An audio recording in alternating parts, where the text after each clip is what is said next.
Hello and welcome to Open Book. This is a podcast about philosophy. We talk about hard questions on here. This is the second ever episode that's been released, right? Wait, was I on another one? No, I don't think you've been on. I was on old Open Book at the time. Old I don't think Open I've been Book. on new Open Book. This is like the, Open the Book new- 2.0 or whatever. Yes, whatever it is. My name is Harry Kerametlian, joined here by Bryan Mohler. Hi. Yeah, You said that right as I took a drink of my water. I can't believe you. right. But today I wanted to talk about justice, right? Yeah.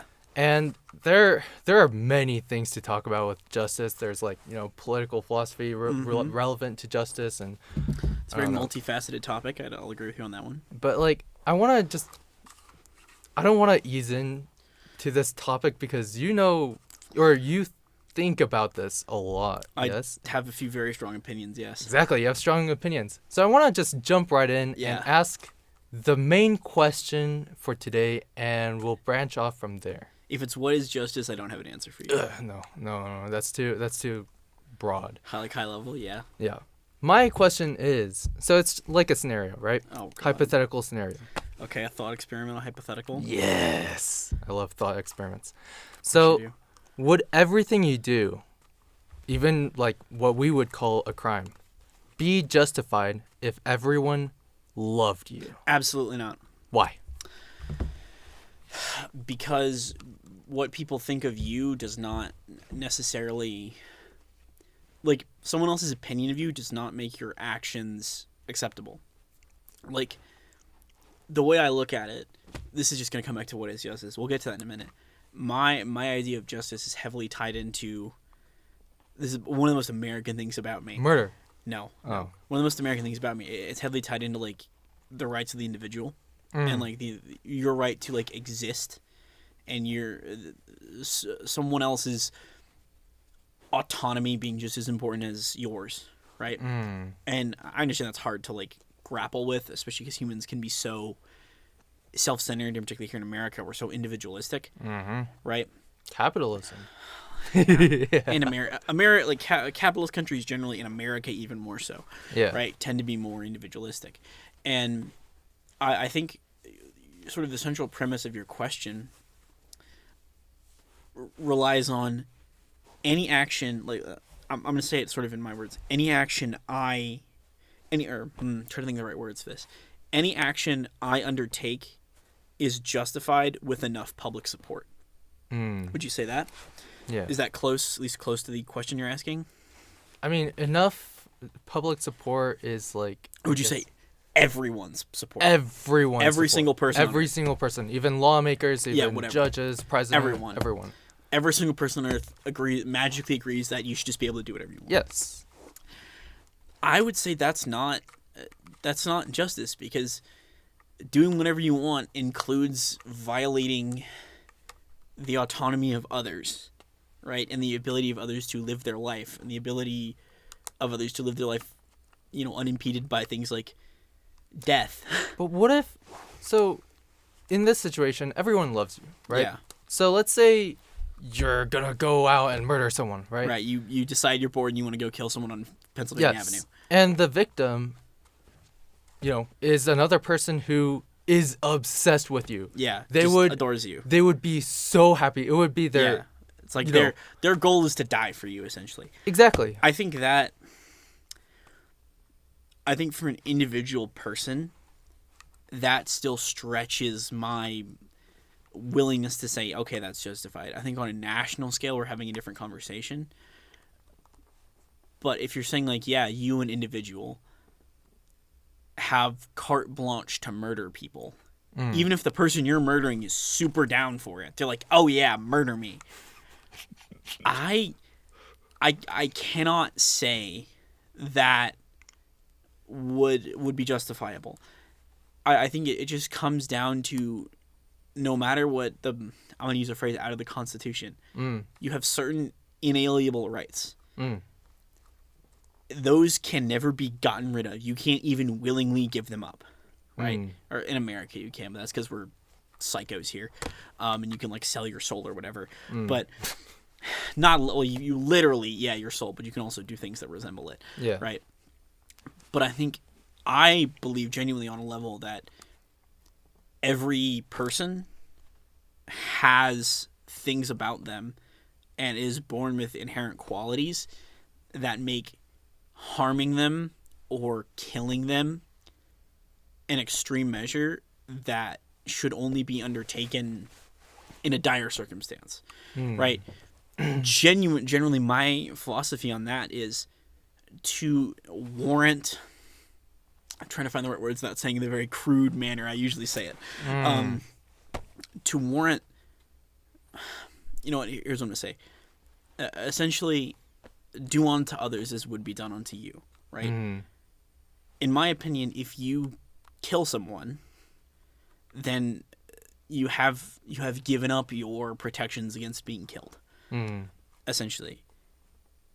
And I think at the core of that for me is because generally most of my ethics and most of my moral philosophy is based on that idea that other people are equal to me as like philosophical beings, right? As like idealized high level beings. Now some of them are morons, right? I'm not saying everyone is the same level.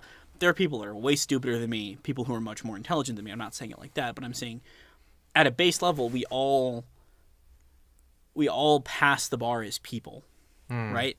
Even those persons you would say are traditionally what we would call like never lucid, right? The clinically insane, or the people who can't communicate, or the people who can't express their personness are still people, all right? And I think getting back to some of the sort of the heart of this question, I think taking away that person's essentially right to life or right to health, right? Even if we're just talking about injuring them, without them first provoking that, there would have to be an extreme edge case, because there are always edge cases with this. No moral absolute stays absolute for very long, right? But I think there would have to be some extreme edge case or an extreme amount of like emotional variability in that for me. You've asked a very interesting question. Oh yeah. But I think my core of that is the way I look at justice and the way I look at ethics doesn't allow me to say yes. Now the other part of this question is, I'm actually going to flip this back on you. All right. Would you say that like public approval necessarily associates justifiability, right? So if the public supports, mass extermination of Chihuahua owners, right? I just picked a demographic that's not actually going to ever be in danger, right? But it's like, we're banning the Chihuahua, and if you ever owned one, we're going to send you to the death camps. Yeah. Obviously, that's an extreme example, but if like 97% of the public supported that, would you say that's a justifiable policy?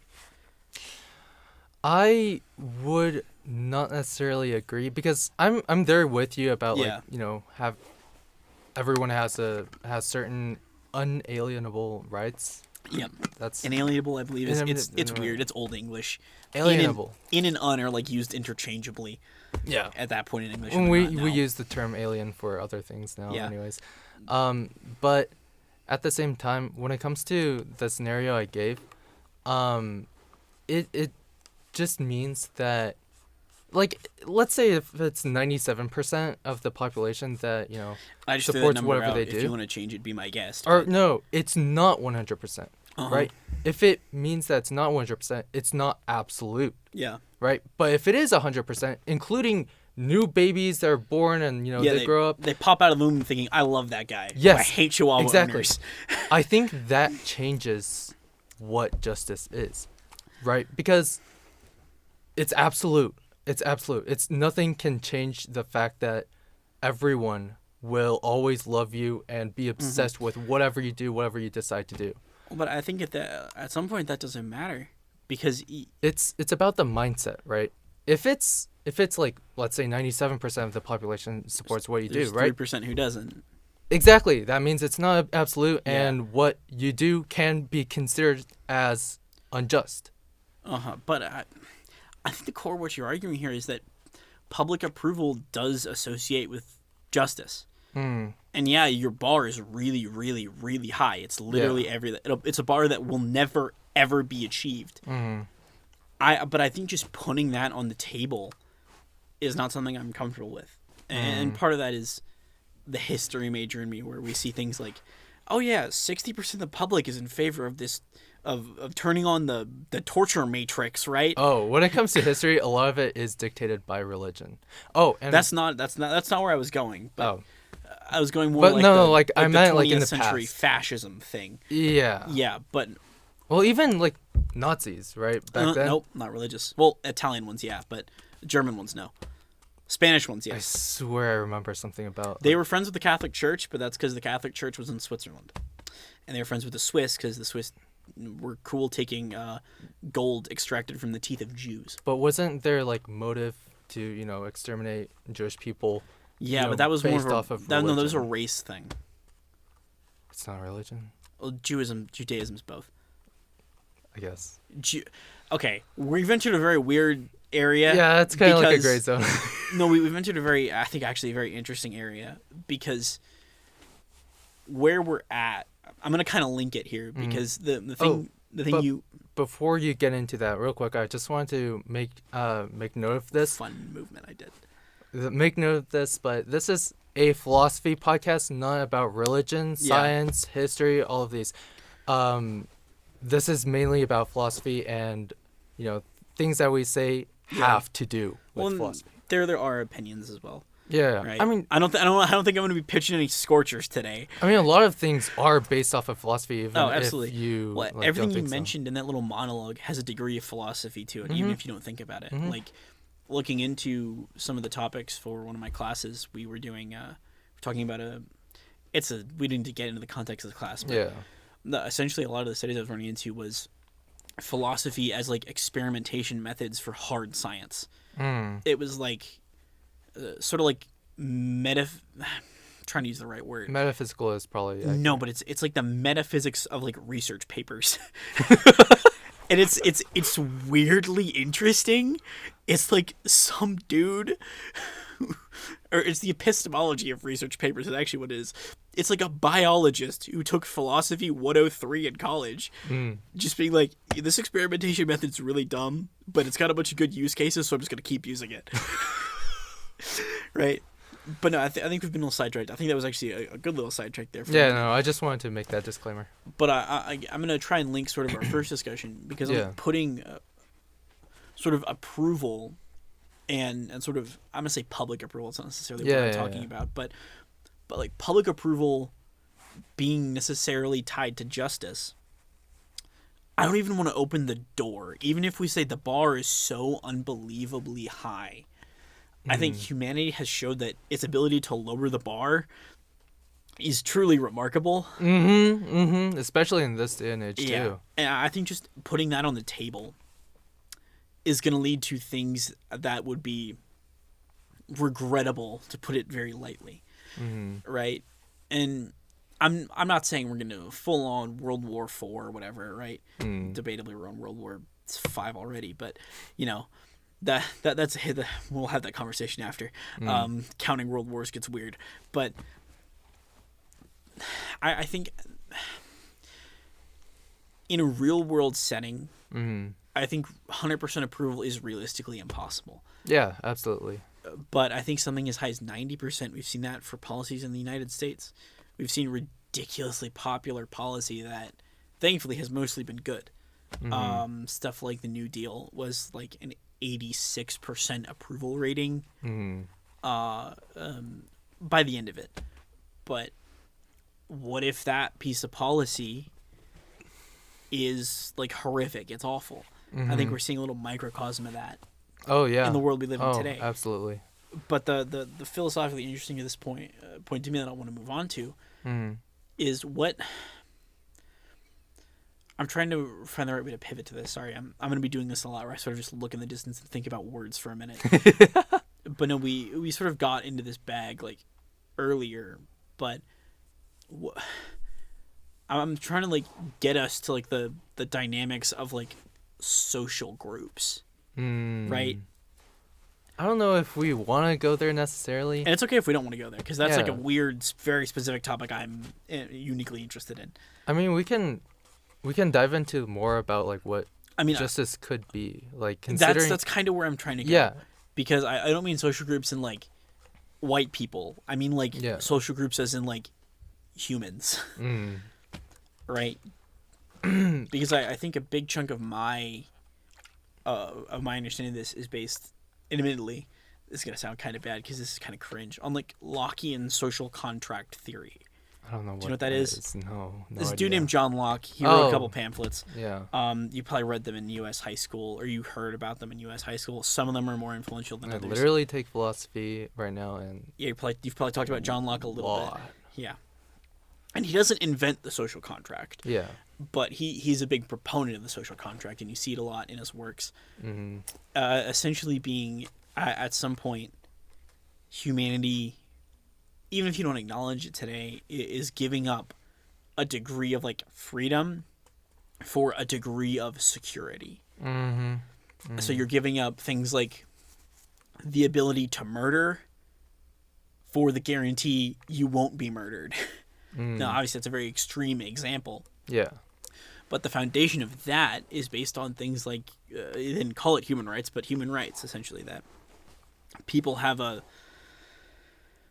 personness to them, and a lot of that's based on the idea of a soul, but it doesn't necessarily have to be, right? You don't have to be religious, or you don't have to believe in a soul, you don't have to be spiritual, whatever, but...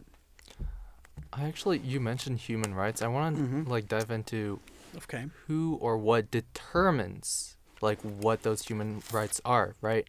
Like the UN has a whole list of They have like a what. charter on it. Yeah, It's exactly. like 35 articles or whatever. It's all written, right? Yeah. So, would that mean they determine what human rights are, or do individual peoples determine?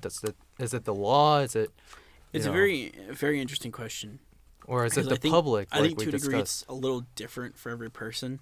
Mm-hmm. Now, there are some things I'm going to say most everyone agrees on, right? Like, you deserve to live, Mm-hmm.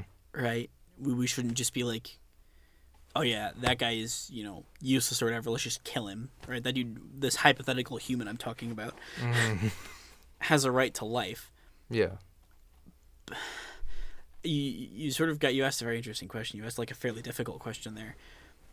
I think human rights come down to, again, that do unto others and trying to see stuff from another's perspective. Mm-hmm. Like here in America, we generally take for granted things like clean water and like electricity. And the way I think about it is the person with the highest standard of living Mm-hmm. and the highest guaranteed standard of life should be the benchmark, essentially, right? I think that Such as like basic human needs like food, water, shelter, water. I would say even in the modern age, electricity is getting there. Oh yeah, 100%. It's definitely getting there. No, it's definitely there. I would say the internet is probably the new electricity for that. Mm-hmm. Because there's many homes out there that don't have fireplaces when maybe there's like a huge winter storm like Yeah, the electric heat. Texas freeze in 2022. Freezes, yeah. Yeah, that if you didn't really have a fireplace and Yeah. obviously the electricity was shut off, like people died from it's that. life threatening for Yes. many people. People died from that. So when like even the inverse happens, I'm going to use something I know from Texas prisons were sued because a guy died of heat stroke in an unair conditioned prison a couple summers ago. oh wow. He was just in his cell and it was like 115 out and no air conditioning and he died like of heat exhaustion, heat stroke. We're not going to talk about The ethics climate, of prison or that, climate and change. also climate change. That's but not what this is about. At the same time, climate change is what it's so like real. people like caused over time. Oh yeah. As electricity became Well, no, in became the more last and more like 2 developed. centuries. Yeah, exactly. Yeah. So electricity is pretty much proportional to that, right? Like Yeah. how we need it. The ethics of electricity. Sorry, that's a ridiculous. That'd be a fun conversation. The ethics of everything at this point. Ethics. The ethics. The ethics of ethics. But no, at this point, I would say electricity. I think probably we have the technology, we have the wealth, we have the resources to guarantee electricity to everyone in the world. And there are going to be some people who don't want it or don't need it. I'm not saying they should have like electrification forced upon them, but I'm saying it should be there if they want it. I think the internet is getting there. I think the internet is where electricity was in like the 40s, where it's increasingly becoming normal people kind of need the internet. And so these things are what determines what, or these are what human I think rights? the core of what you're asking is, I think,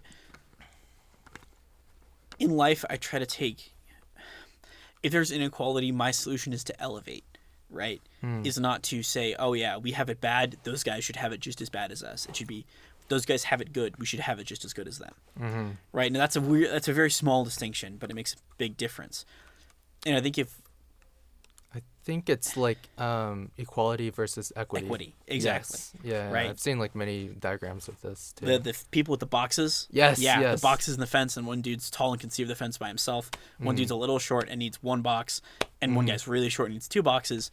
Exactly. Equity is they all see over the fence. Equality Yep. is they all get one box, Yep. right? And only two of them see over the fence, Exactly. right? If you've never seen the diagram, Google it. I Oh, don't you know. just described it. Yeah, so I it's just whatever, described what but- was in the diagram. So Yeah. you got it. I believe in you.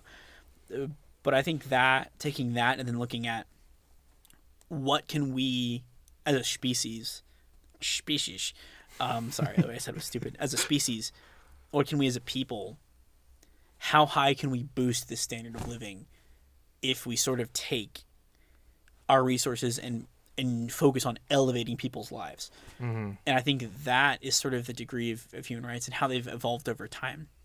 Because early on, human rights were like clean water and the right not to be killed by the king on a whim, right? And like you weren't even guaranteed food necessarily, because we're talking about a time when, excuse me, I'm talking about like the 18th century here, where subsistence agriculture was still like a thing for most of the world. You were a farmer unless you had something else really important to do, right? Or you were a nobleman. Hate the nobility. Sorry. That's my own little political tirade we can go on later. But you're a farmer unless you had something big to do. And if your crop failed, you just died. Yeah, pretty much. Because you couldn't eat.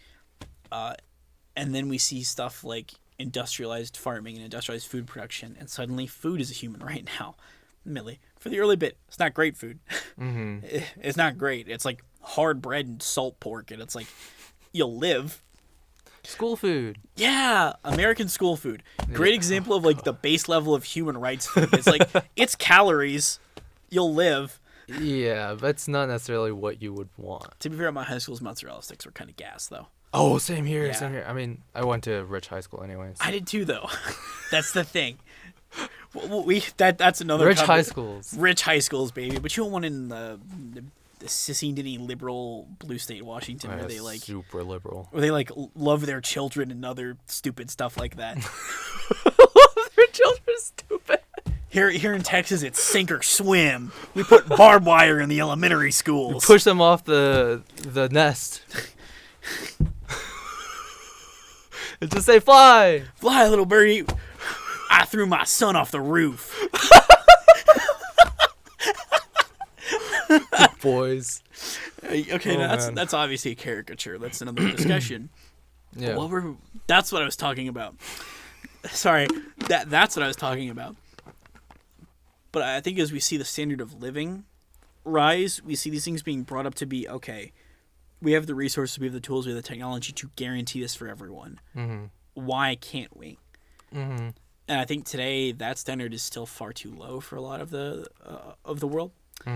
And there are reasons for that. But I think what determines a human right is if humanity could guarantee that thing to you and it wouldn't, come at the expense of others. The original question for this, this thing We've we're talking spiraled about. pretty far. Yeah, but we really I feel like did. I kind of got to the answer. What decides what a human right is? I think a human right is something we can guarantee to you without having to take away something from someone else. So it's not necessarily a thing that someone dictates or the public dictates. Yeah. It's pretty much what we need. Yeah. Right. It's essentially material conditions. Right. And like I said, there are base things like that, like not getting murdered and clean water. But that is to me what determines a human right. And you could say that like the UN their list of human rights. They've done a pretty good job of codifying ones I generally agree with. It's like kind of like a baseline for what. Another good one to look at, the U.S. Bill of Rights. Doesn't cover all the ones we have now. Obviously, it's almost 300 years old, but it hits some of the all-star points, like freedom of speech, or like a right to free expression, or a right to a fair criminal prosecution, right to not self-incriminate. Those are ones I would say are the easiest human rights of all to grant, because they're ones that you don't even have to like pay for. They're ones you don't have to have a material thing to make, right? Like food requires a material thing to eat, but a right to freedom of expression just requires you not repressing people. I'm gonna stop you. Yeah, no, I could go forever. Yeah, what else do you want to talk about? I actually just wanted to come back before we end, since we have like a few minutes left. I want to come back to the original question, right? Would it be just if would everything you do be justified if everyone loved you? Would you still be firm about what you said earlier about how everyone has their own human right, and yes, even if it's like everyone absolute that would love you and would support everything you do? Okay. Yeah, I mean, you can't take away people's human rights. Yeah. Well, I mean, it's a hypothetical situation. It is a hypothetical.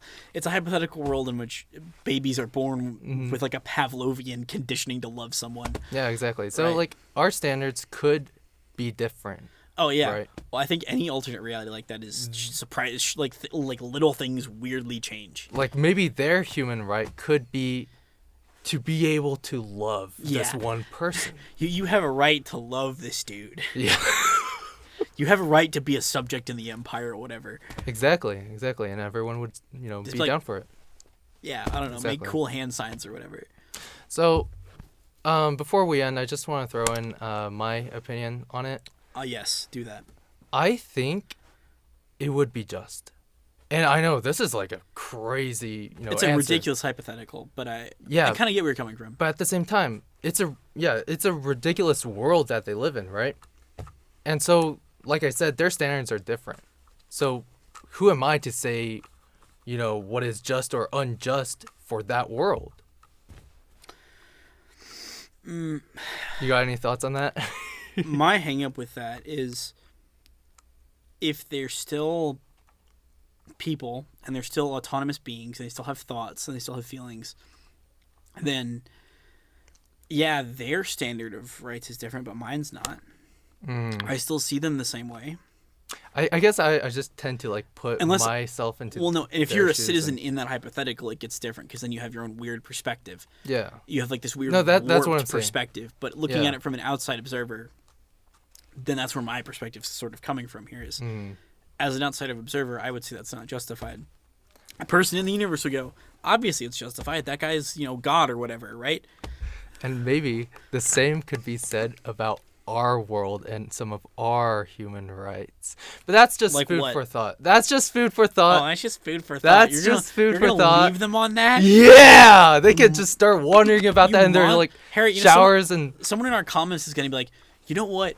I think housing shouldn't be a right. It's like, you know what? I think healthcare shouldn't be a right. I think you should just be able to die. So, okay. It's like, you know what, man? I think this eating thing's overrated. I think all those kids in Africa should just work in the lithium mines and starve. Okay, I'm gonna stop. That's for the audience to think about.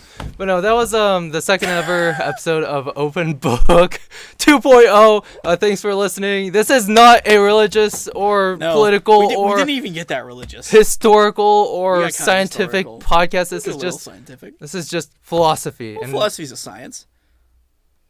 Okay, that's a whole different debate. Thank you for listening and goodbye. Bye. I don't know which camera to look at. That one. That one.